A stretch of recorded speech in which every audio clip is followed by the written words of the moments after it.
Hello, everyone. Welcome to the second episode of WWD What Went Down. Today, I'll talk about a brief description of what happened between all the games in fantasy, and then I'll talk about the game that happened in terms of Sunday Night Football. I'm not going to get into the earlier games, though. There's just too much to cover. I might do some stuff throughout the week. We'll see. First, we had myself and Pussy, which really is coming down to a lot closer than it should. I still think I'm going to win because I have Josh Allen. He is a linebacker who's pretty good, but overall, I think Josh Allen is just too good of a quarterback to lose this game, but Pussy definitely still has a chance.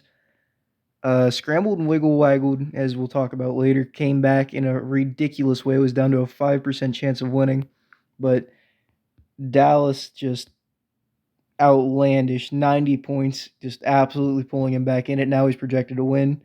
Absolutely craziness right here. That's what fantasy is all about.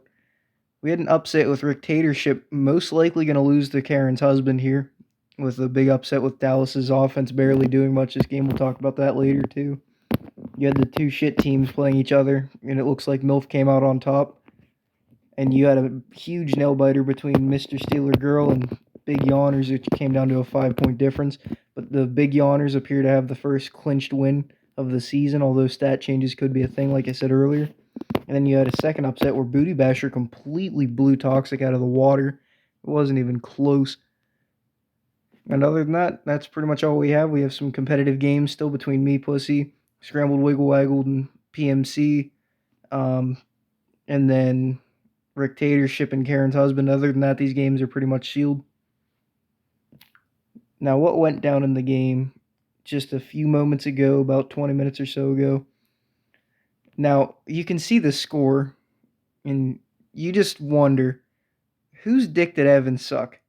There's no way. This is not football. This is the fucking Cowboys are over here playing basketball. The Giants must have been playing badminton or some shit. I don't know. But what the fuck? I mean, if you're a Cowboys fan, I wouldn't be concerned about their offense not doing much because they didn't fucking need to. The defense was the entire team. They didn't need to do anything. Tony Pollard did everything because the few times there were on offense, they were like, screw it, let's just run the clock out while our defense just shoves their PP into Daniel Jones' mouth and he enjoys it. It just wasn't great for the Giants overall. Let's look at the defensive side of things, just so you guys might know who to take a look at if you're planning on picking someone up. You had Bell, who was actually a pretty good safety. I think he was going in for Donovan Wilson, if I'm not mistaken.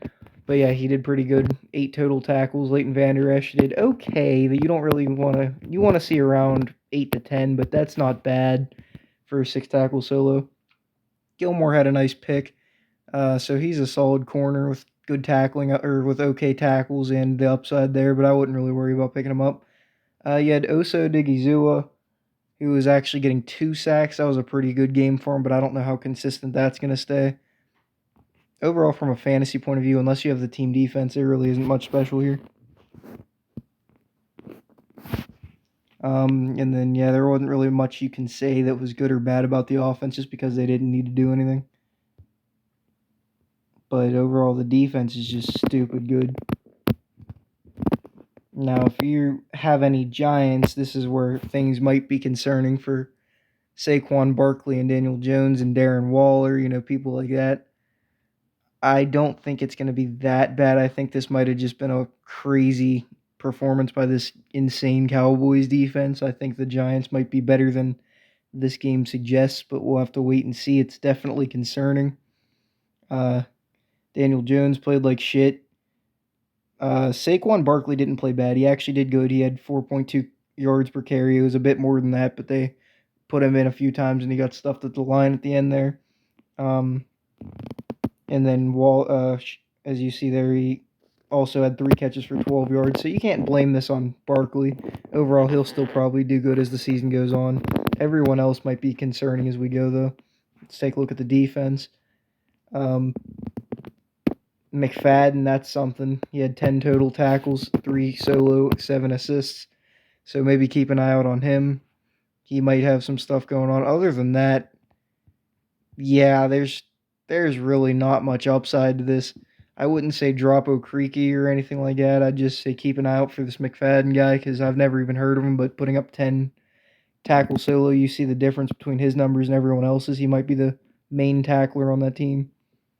Yeah, there really isn't too much to talk about here. It was just madness. I swear to God, I'm telling you, I think Evan just sucked the dick of Jerry Jones to make him do that. But damn, you gotta feel bad for poor PMC. He didn't deserve this week. Kadarius Toney followed up by this. Put him on suicide watch. Rest in peace, my guy. I'll catch you on the flip side. Anyway, I'll wrap this one up. I'll make another one wrapping up this week's matchups tomorrow for the Monday night game. And I hope you guys enjoyed it. Go away now.